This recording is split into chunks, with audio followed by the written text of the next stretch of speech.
Здравейте отново от мен с Пиринска област. Продължаваме Пиринска етнографска българска фолклорна област. С едно хорце араб, хоро, красиво, бавно, тежко, 2/4 тактов размер, спусъчета има, пружиниране, почукване. И започваме. Раз, два. Едновременно с пусъка имаш почукване на ляв, носиш крак и десни отпред изнасяш. Раз, два. След това редуваш ляви отпред, два. Отново десния.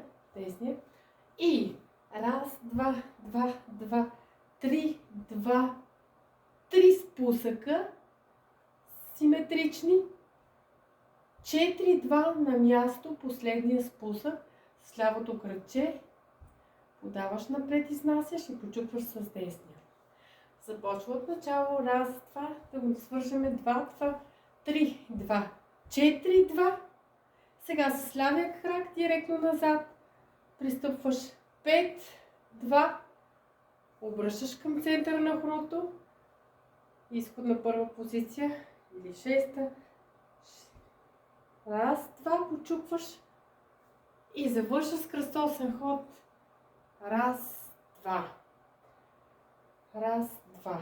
Дайте да го направим от начало. Раз, два, 3, 2, стегна гледен, 4, 2, 5, 2, 6, 2, 7 отпред с десен, почертана стъпка кръстосан, 8, 2, кръстосан с ляв пред десен, за да започне хорото да освободиме десния.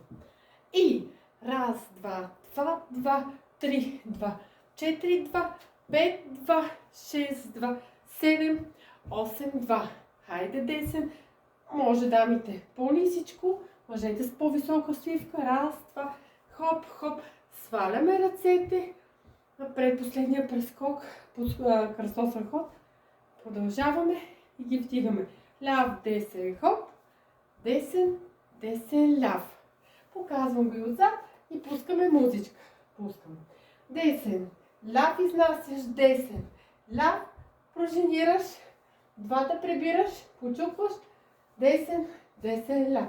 Раз, два, 3, 2, 4, 2, 5, 2, 6, 7. Може да завъртиме 8, 2. Благодаря. Продължаваме нататък.